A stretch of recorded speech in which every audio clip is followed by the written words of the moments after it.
April of 1846, a man named James Reed stood at the edge of Springfield, Illinois, staring westward with a dream that burned brighter than the prairie sun. California. The promised land. A place where, they said, the soil was so rich you could grow anything, where the weather was always perfect, and where a man could build an empire with nothing but ambition and hard work. Reed wasn't alone in this dream. Across America, thousands were preparing to risk everything for a chance at a new life in the West. But James Reed wasn't traveling light.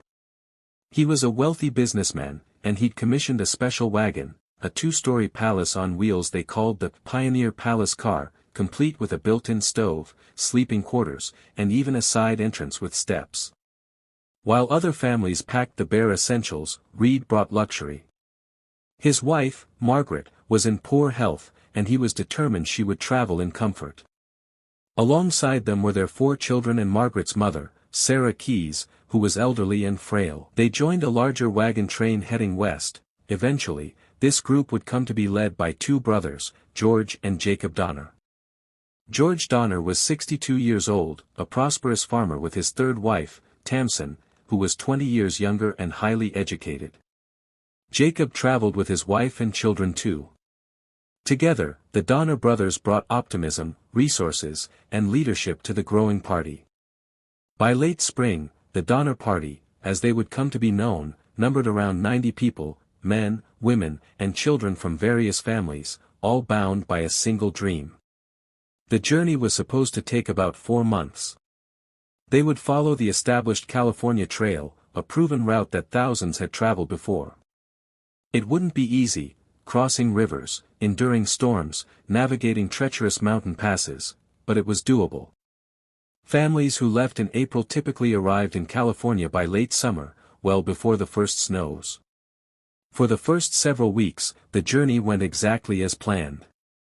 The wagons rolled across the flat prairies of Kansas, then through the rising terrain of Nebraska.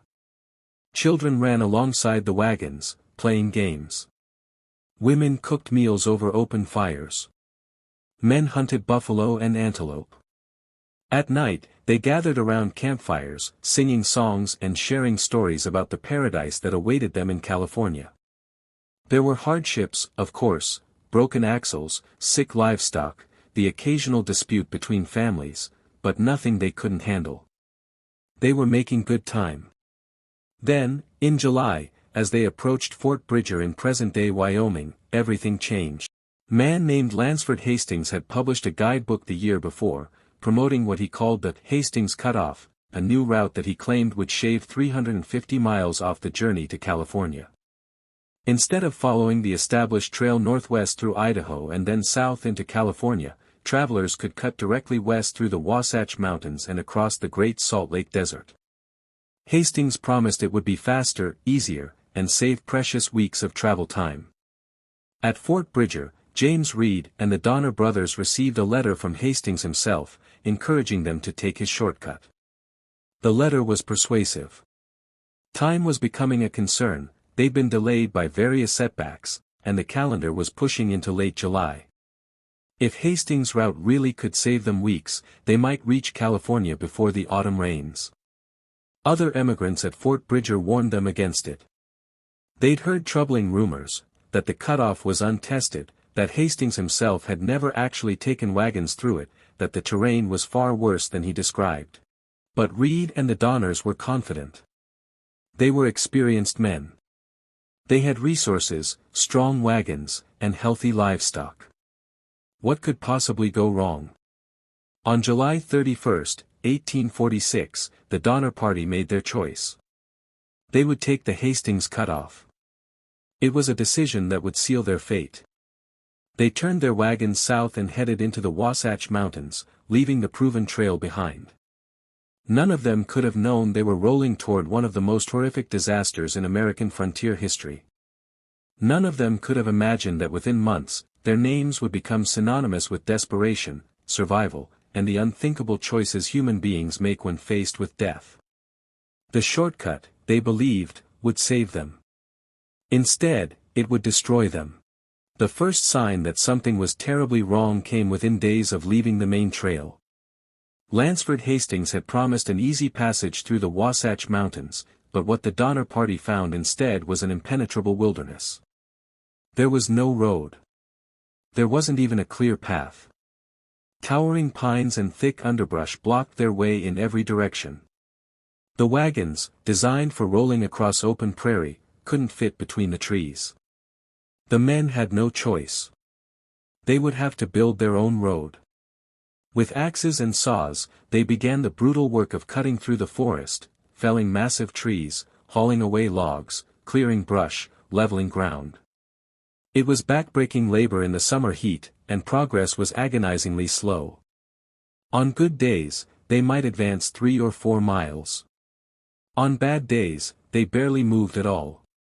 What Hastings had described as a quick passage was turning into a nightmare of exhaustion and delay. Days became weeks. The children stopped playing. The singing around the campfires ceased. Tempers flared as families blamed each other for the decision to take this cursed shortcut. James Reed, who had been so confident in Hastings' advice, now found himself the target of anger and resentment. Some families began to openly regret following him and the Donner brothers down this path. On October 5, the simmering tensions exploded into violence. John Snyder, a teamster driving one of the wagons, got into a heated argument with James Reed over how to get a wagon up a steep slope. Snyder, exhausted and frustrated, began whipping his oxen viciously. Reed intervened, and the confrontation escalated. Snyder raised his whip and struck Reed across the head, opening a gash that bled profusely. Reed's wife, Margaret, rushed forward to protect her husband, and Snyder struck her too. Something snapped in James Reed. He pulled a knife and lunged at Snyder, plunging the blade beneath his collarbone. Snyder staggered, blood pouring from the wound, and collapsed. Within minutes, he was dead. The Donner Party faced a crisis. They were hundreds of miles from civilization, trapped in the mountains with no law but their own judgment. Some called for Reed's immediate execution. Others argued it had been self-defense. After hours of bitter debate, they reached a compromise: James Reed would be banished from the party. He would be sent ahead alone, without supplies or weapons, to find help. It was essentially a death sentence, but Reed had no choice. He kissed his wife and children goodbye, mounted his horse, and rode west into the unknown. But the worst was yet to come. After finally escaping the Wasatch Mountains, the Donner Party emerged onto the shores of the Great Salt Lake. Ahead of them stretched the Great Salt Lake Desert, a vast expanse of alkaline flats that Hastings had assured them could be crossed in 2 days. They filled every container with water, rationed their supplies, and prepared for a quick crossing. The desert was hell on earth. The ground was a blinding white crust of salt that reflected the sun with blinding intensity. The heat was unbearable. There was no water, no shade, no vegetation, nothing but endless white flats stretching to the horizon. The oxen began to suffer immediately, their hooves cracking on the sharp salt crystals, their tongues swollen from thirst. The 2-day crossing became 3 days, then 4, then 5. Oxen began dying by the dozen. Families had to abandon their wagons, taking only what they could carry. The precious supplies they'd packed so carefully, furniture, tools, food stores, were left scattered across the salt flats. Water ran out. People began drinking the blood of dying oxen just to survive. Children wailed from thirst. The elderly collapsed. By the time they finally stumbled out of the desert after 6 days of torment, the Donner Party had lost dozens of oxen, multiple wagons, and weeks of precious time. It was now late October. They had been traveling for 6 months, 2 months longer than the journey should have taken. They were exhausted, demoralized, and running low on supplies. Worse, they were still on the wrong side of the Sierra Nevada, the final mountain range they needed to cross to reach California. And winter was coming. The group pushed forward with increasing desperation. They knew they were in a race against time. The Sierra Nevada was notorious for early snows that could close the mountain passes, trapping anyone caught on the wrong side. Every day mattered. Every hour counted. By early November, they reached the eastern base of the Sierras. The mountain peaks loomed above them, already dusted with snow. They were close, so close to California, to safety, to the end of their nightmare. Just one more push over the summit, and they would be safe. On November 3, George Donner's wagon broke an axle. It was a routine problem, the kind of thing they'd dealt with dozens of times before. But now, every delay was potentially fatal. While George and his brother stopped to make repairs, the rest of the party pushed ahead. They agreed to reunite on the other side of the pass. The Donner brothers never caught up. By the time they finished their repairs and started climbing, the weather had turned.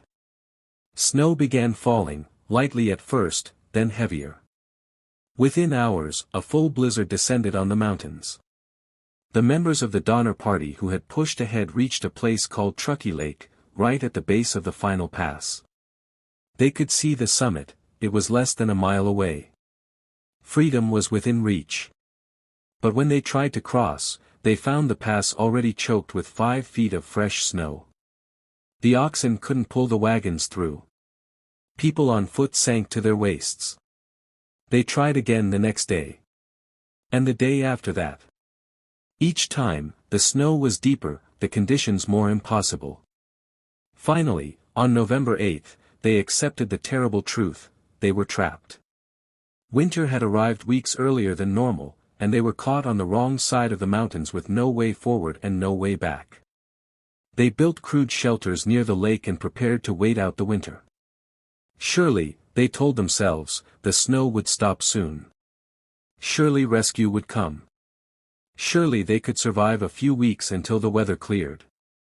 They had no idea that the worst winter in recorded history had just begun, and that they would be trapped in those mountains for the next 4 months. The snow didn't stop. Day after day, night after night, it fell from the sky in relentless waves. By mid-November, the shelters at Truckee Lake were buried under 6 feet of snow, then 8, then 10. The families huddled in their crude cabins, hastily constructed log structures with dirt floors and canvas roofs that leaked freezing water. Some families didn't even have proper cabins. They dug caves into the snowbanks and covered the entrances with animal hides and blankets, living like animals in frozen burrows. The Donner brothers and their families were in even worse condition. Still trapped several miles back at Alder Creek, where George Donner's wagon had broken down, they hadn't even reached the lake. They had no logs to build proper shelters, so they constructed lean-tos covered with branches, hides, and whatever materials they could salvage. When the snow came, they were completely exposed. George Donner had injured his hand while repairing the wagon, and the wound had become infected. He grew weaker by the day as fever ravaged his body.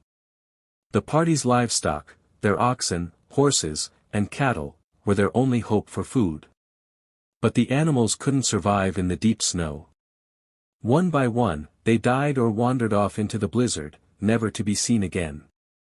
The survivors butchered what animals they could find, but the meat had to be rationed carefully. No one knew how long they would be trapped.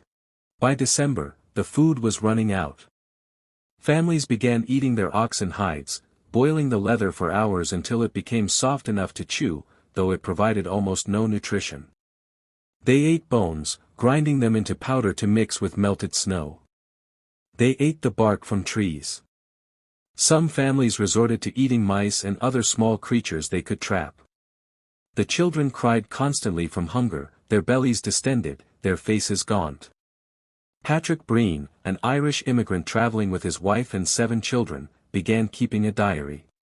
His entries paint a harrowing picture of their deterioration. Still snowing, froze hard last night, no living thing without wings can get about. Another entry, Mrs. Reed has nothing but one hide and that is on Graves' house. Milton is here and says the Donners are all well. But Milton was lying. The Donners were not well. They were starving. The psychological toll was as devastating as the physical suffering. Trapped in the dark, freezing cabins with no sense of when, or if, rescue would come, people began to lose hope. Some grew delirious from hunger. Others fell into a catatonic despair, staring at the walls for hours without speaking. The social bonds that had held the group together began to fracture. Families hoarded what little food they had, refusing to share even with their neighbors. On December 16, a group of 15 people made a desperate decision. They couldn't wait any longer for rescue. They would try to cross the pass on foot and reach California to bring back help. They fashioned crude snowshoes from strips of oxhide and wooden boards. With minimal supplies, enough food for 6 days, they set out into the blizzard. The group included men, women, and even a few teenagers. They called themselves the Forlorn Hope. The crossing should have taken 3 or 4 days. But the Sierra Nevada showed no mercy. The snow was so deep they couldn't see the trail. They couldn't see landmarks. They could barely see 10 feet ahead through the driving snow. They wandered lost in a white hell, climbing steep slopes only to slide back down, breaking through snow crust into hidden crevasses, their improvised snowshoes barely keeping them from sinking completely. Their 6 days of food ran out. Then they kept walking. One day became 2, became 5, became a week. They ate nothing. Their bodies began consuming themselves, muscle, then organ tissue. One by one, people began to collapse.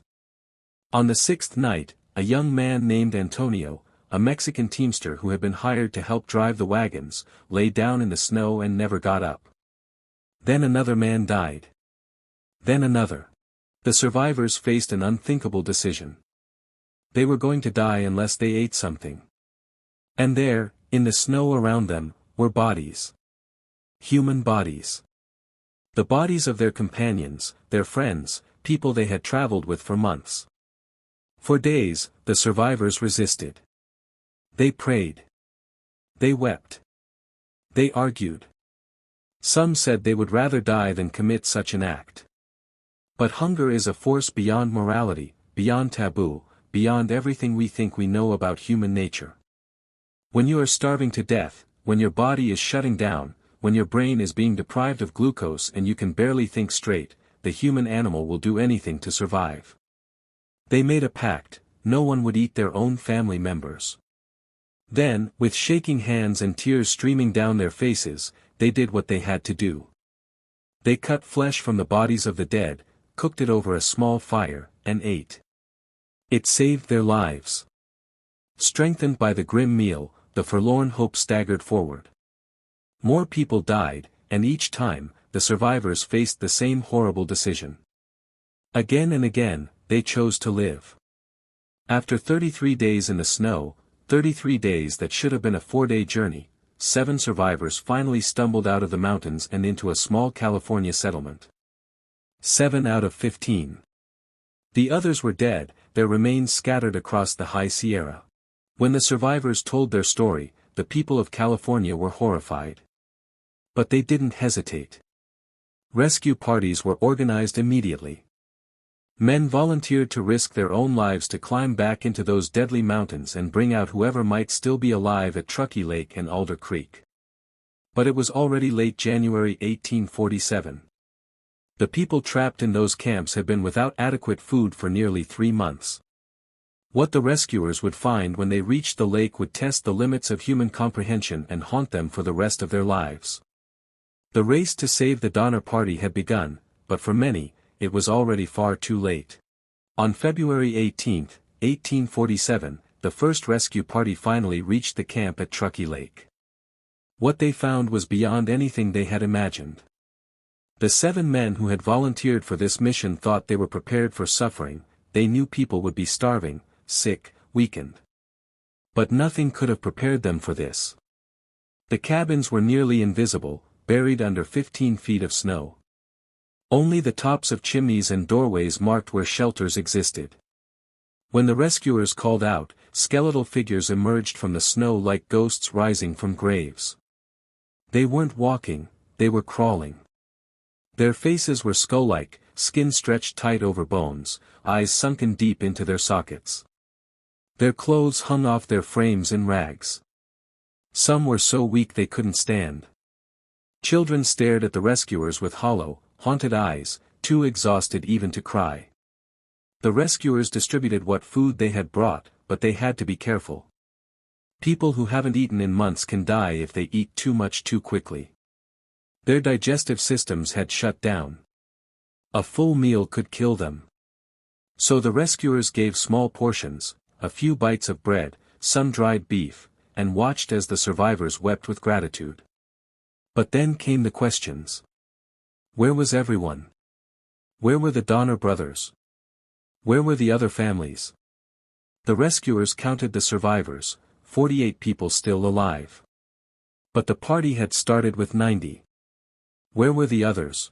The survivors' answers were evasive, their eyes distant. Some claimed people had simply died from starvation and cold. Others said nothing at all, staring into space. But the rescuers weren't fools. As they searched the camp, they found evidence that confirmed their darkest suspicions. Bones, human bones, stripped of flesh. Skulls that had been cracked open to extract the brains. Pots containing remnants of human organs. The people at Truckee Lake had done what the forlorn hope had done. They had survived by eating their dead. One rescuer, Daniel Rhodes, later wrote, "A more shocking scene cannot be imagined." The dead were lying around, some even unburied, since the snow was too deep to dig graves. And what remained of them? I cannot write it. I cannot put to paper what we saw.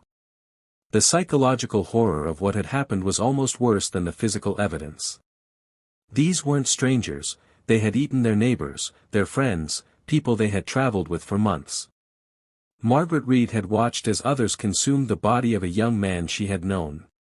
Louis Keseberg, a German immigrant who had become increasingly unstable, seemed to have lost his mind entirely, muttering to himself and laughing at inappropriate moments. The rescuers faced an agonizing decision. They couldn't save everyone. They had limited supplies, and the journey back over the pass was treacherous. They could only take the people strong enough to travel, mostly older children and adults who could walk. The smallest children, the elderly, and the severely weakened would have to stay behind and wait for a second rescue party. Can you imagine being a mother in that moment?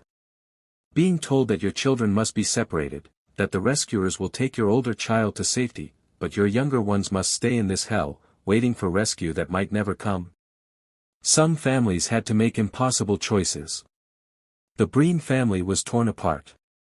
The Reed children, whose father, James Reed, had been banished months earlier, had to leave their mother behind.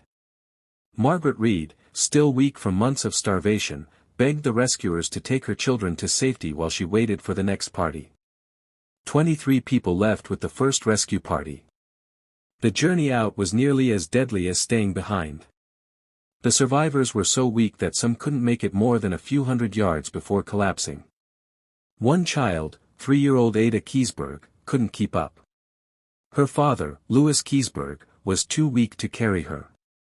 The rescuers made the brutal decision to leave her behind in the snow.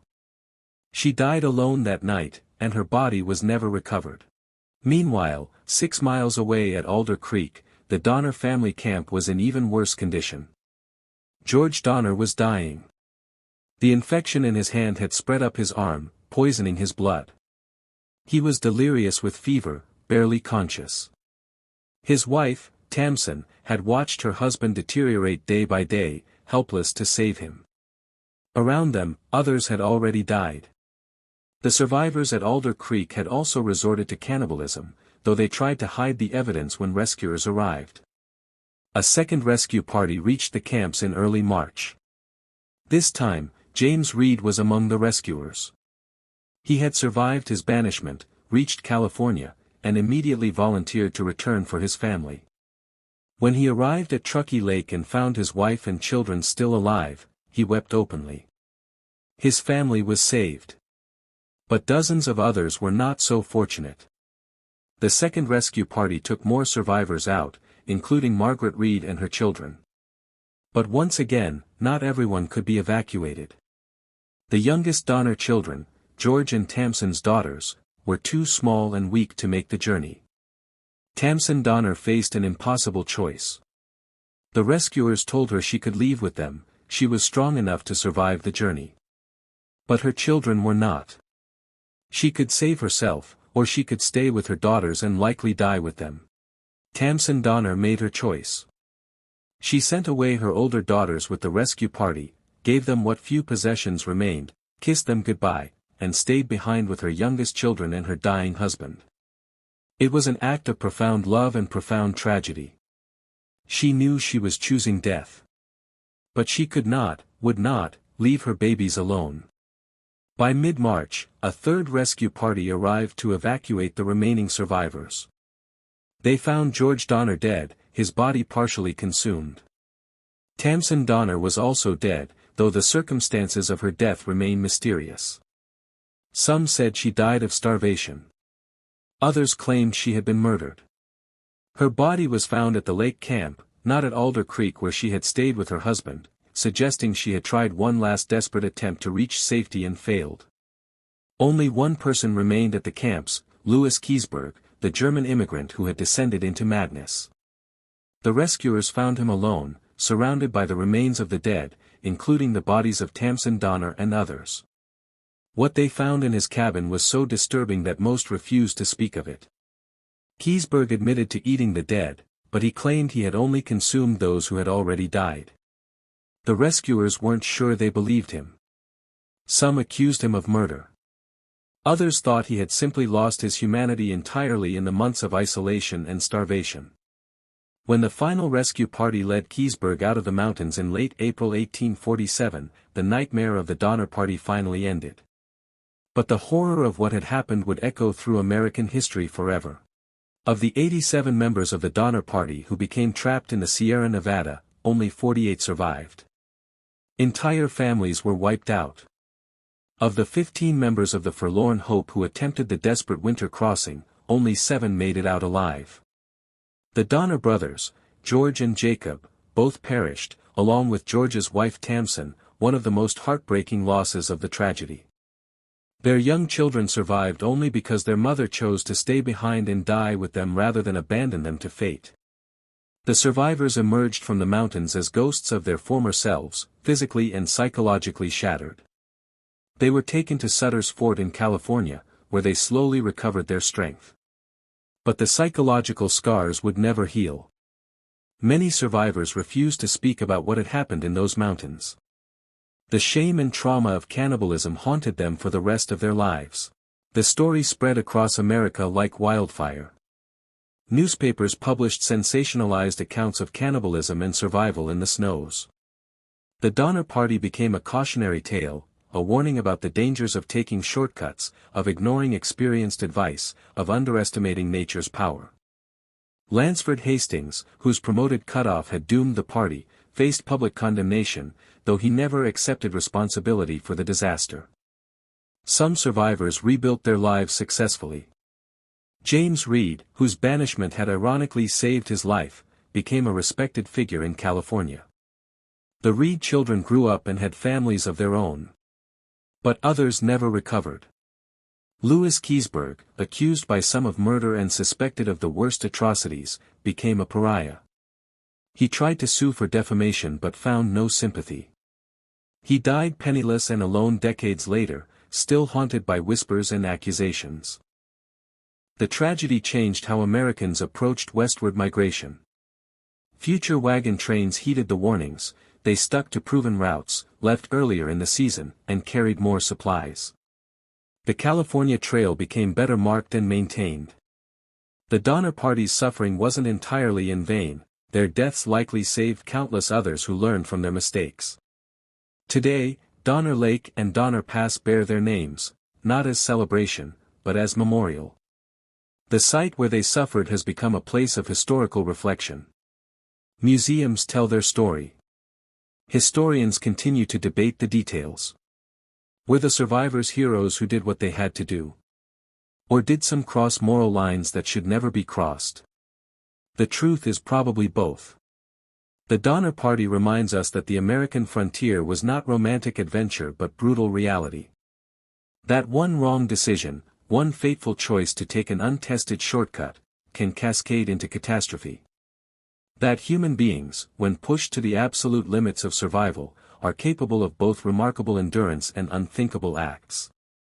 Their story has never been forgotten because it forces us to confront uncomfortable questions. What would we do in their situation? Where is the line between survival and savagery? How do we judge people who faced choices no human should ever have to make?